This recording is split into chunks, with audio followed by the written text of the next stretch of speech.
अब अमित शाह जैन होकर के इस प्रकार की बातें कर रहे हैं, तो इससे ये लगता है कि बीजेपी का में जो प्रधानमंत्री बनता है बीजेपी से, वो आरएसएस की सहमति के बगैर बनता नहीं है। मोदी जी की उम्र हो गई है, तो अमित शाह को लगता है कि अगर आरएसएस के ब्राह्मणों को खुश रखेंगे, जो उनके मन को अच्छा लगता है, बाबा साहब अम्बेडकर के विरोध की बात, संविधान लोकतंत्र के विरोध की बात अगर वो बोलेंगे तो हो सकता है हमारे ऊपर भी कृपा की बारिश हो जाए, तो मोदी जी के बाद हमारा नंबर लग जाए प्रधानमंत्री। कांग्रेस वाले ये सारा नाटक नौटंकी करने का काम कर रहे हैं बाबा साहब का फोटो लेकर के, और वो दिखाने की कोशिश कर रहे हैं कि बीजेपी खिलाफ में है बाबा साहब अम्बेडकर के, और हम बाबा साहब अम्बेडकर के पक्के समर्थक हैं।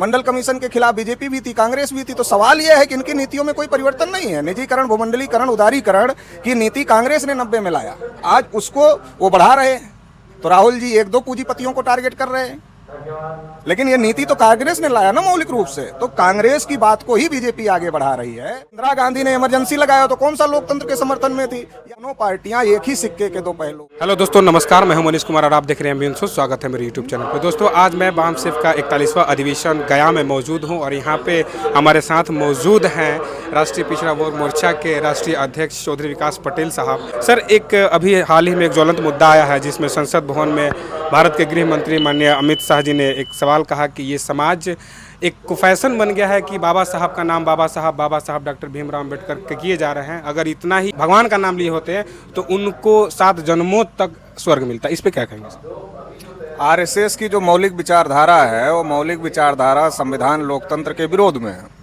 क्योंकि संविधान बराबरी का अधिकार देता है और संविधान बाबा साहब डॉक्टर अम्बेडकर ने बनाया, तो इसलिए आरएसएस बीजेपी के लोग मौलिक रूप से बाबा साहब डॉक्टर अम्बेडकर के विरोधी लोग हैं। वो मौलिक विचारधारा ही उनकी विरोधी है।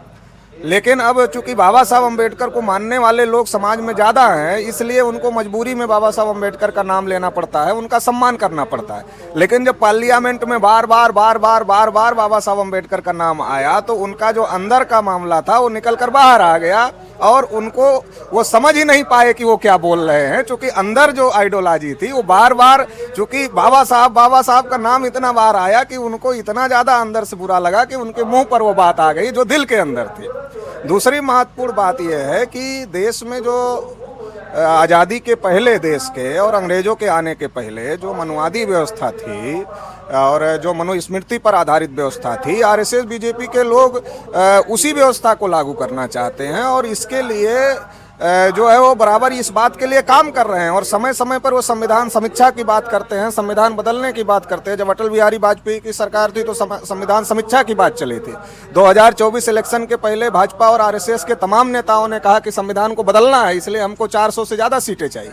तो वो संविधान को क्यों बदलना चाहते हैं? वो संविधान को इसलिए बदलना चाहते हैं कि संविधान के रहते कोई एक जाति वर्ण सर्वोच्च नहीं हो सकता है। इस संविधान ने सबको कहा है कि हम ब्राह्मण के आधार पर किसी को बड़ा नहीं मानते, क्षत्रिय के आधार पर किसी को छोटा नहीं मानते, वैश्य और शूद्र के आधार पर किसी को छोटा नहीं मानते, बल्कि हम भारत के नागरिक के आधार पर सबको बराबर मानते हैं। लेकिन आरएसएस तो रेशियल सुपरमेसी सिस्टम पर काम करता है। तो जो रेशियल सुपरमेसी सिस्टम पर काम करता है उसका टारगेट है ब्राह्मण ही सर्वोच्च बना रहे, दूसरे लोग हमारे नीचे रहें। ये संविधान के रहते नहीं हो सकता, इसलिए ये लोग मौलिक रूप से संविधान और लोकतंत्र के विरोधी हैं।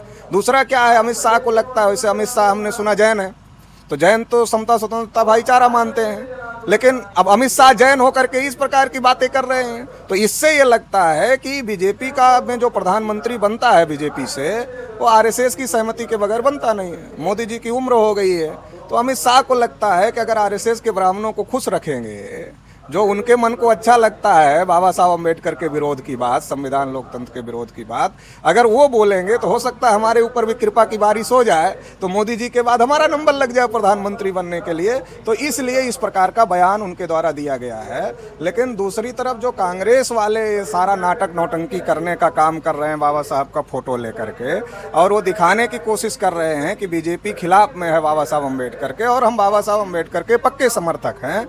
तो बाबा साहब अम्बेडकर ने एक बहुत लंबी किताब लिखा है कि गांधी और कांग्रेस ने हमारे साथ क्या किया, छूतों के साथ क्या किया, वो किताब लिखा है। वो किताब पढ़ लेना चाहिए हर बहुजन समाज के आदमी को। जब बाबा साहब अम्बेडकर जीवित थे तो उनके हर कदम पर अवरोध पैदा करने का काम कांग्रेस के लोगों ने किया। आज कांग्रेस के लोग कह रहे हैं हम जाति जनगणना के समर्थन में, जवाहरलाल नेहरू से लेकर मनमोहन सिंह तक रोकने का काम किया।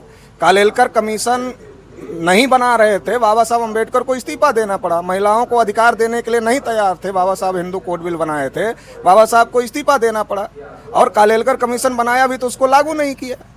और जब मंडल कमीशन आया तो राजीव गांधी ने घंटों भाषण किया मंडल कमीशन के खिलाफ में। महिला आरक्षण बिल कांग्रेस के लोगों ने बनाया, ओबीसी को रिजर्वेशन नहीं दिया, ओबीसी महिलाओं को। और अब बीजेपी ने पास किया तो बीजेपी भी रिजर्वेशन नहीं दिया। मंडल कमीशन के खिलाफ बीजेपी भी थी, कांग्रेस भी थी। तो सवाल यह है कि इनकी नीतियों में कोई परिवर्तन नहीं है। निजीकरण, भूमंडलीकरण, उदारीकरण की नीति कांग्रेस ने 90 में लाया, आज उसको वो बढ़ा रहे हैं। तो राहुल जी 1-2 पूंजीपतियों को टारगेट कर रहे हैं, लेकिन ये नीति तो कांग्रेस ने लाया ना मौलिक रूप से। तो कांग्रेस की बात को ही बीजेपी आगे बढ़ा रही है। एक्चुअल बात है दोनों में म्यूचुअल अंडरस्टैंडिंग है कि हम दोनों इन लोगों को मूर्ख बनाएंगे। दोनों में ये कंपटीशन चल रहा, कौन ये साबित कर ले जाएगा कौन सबसे बड़ा संविधान लोकतंत्र का समर्थक है। जबकि दोनों, अब इंदिरा गांधी का चुनाव कोर्ट ने रद्द किया था। क्यों रद्द किया था? बेईमानी से चुनाव जीता था। इंदिरा गांधी ने इमरजेंसी लगाया तो कौन सा लोकतंत्र के समर्थन में थी? या अभी जिस प्रकार से हरियाणा, महाराष्ट्र और तमाम चुनावों में जिस प्रकार से गड़बड़ियां हुई है, तो बीजेपी कौन सी लोकतंत्र की समर्थक है, संविधान की समर्थक है? तो ये दोनों पार्टियां एक ही सिक्के के दो पहलू हैं। ये चाहती है कि बहुजनों का कोई विकल्प नहीं बनना चाहिए, तो हम ही लोग कंपटीशन करते रहेंगे, आपस में नोरा कुश्ती करते रहेंगे कि हम इनके अच्छे समर्थक हैं, हम इनके अच्छे समर्थक हैं, और समाज गुमराह होकर के चाहे उनके झांसे में फंस जाए, चाहे उनके झांसे में फंस जाए। तो समाज को इन बातों से सतर्क रहना चाहिए और अपना विकल्प तलाशना चाहिए। एक और प्रश्न है, जैसे कि जो भी संशोधन की बात आती है, आरक्षण पे अमेंडमेंट की बात आती है, तो समाज में ये विद्रोह देखने को मिलता है और सभी SC ST OBC समाज सड़कों पे दिखाई देता है। लेकिन 1 से 31 सांसद जो बैठे हुए हैं, जो आरक्षित सीट से जीत करके गए हैं, उनके मुंह पे ताला लगा रहता है। इस पे सर आप क्या कहना चाहिए? बाबा साहब अम्बेडकर ने जब पूना पैक्ट किया मजबूरी में गांधी जी के साथ में, तो बाबा साहब अम्बेडकर ने कहा कि ये जो चुनाव जीत कर जाएंगे ये मुंह बधे, तो ये मुंह बधे हैं, इनको जमहाई आ जाए तो भी मुंह खोलते हैं, ऐसा बाबा साहब ने लिखा। चूंकि जमहाई नेचुरल काल है इसलिए खोलना पड़ता है, नहीं तो ये मुंह नहीं खोलते हैं।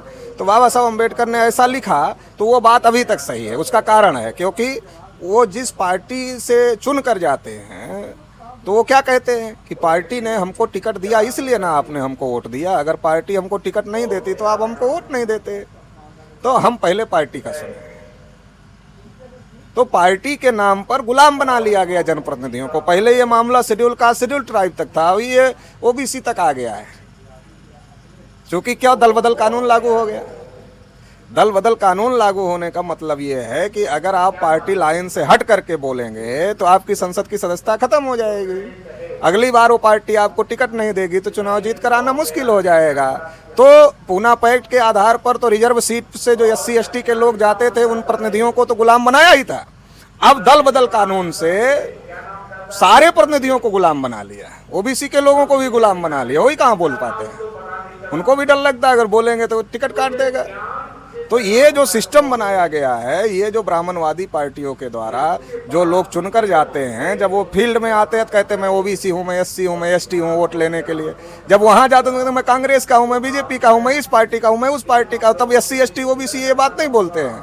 तो ये बहुत बड़ी साजिश है, इसको समझने की जरूरत है। और ऐसी पार्टियों के गुलाम नेताओं को जाति बिरादरी के नाम पर जिताने की जरूरत नहीं है, कैटेगरी के नाम पर जिताने की जरूरत नहीं है। अभी आप सुन रहे थे, हमारे साथ जुड़े हुए थे राष्ट्रीय पिछड़ा वर्ग मोर्चा के राष्ट्रीय अध्यक्ष माननीय चौधरी विकास पटेल सर। और अभी इनका आपने बात सुना, समाज को किस तरह से जागरूक करने के लिए प्रयासरत हैं, दिन रात मेहनत कर रहे हैं। ऐसे वीडियो को देखने के लिए हमारे चैनल के साथ जुड़े रहिए। मिलते हैं अगली वीडियो में, तब तक के लिए नमस्कार।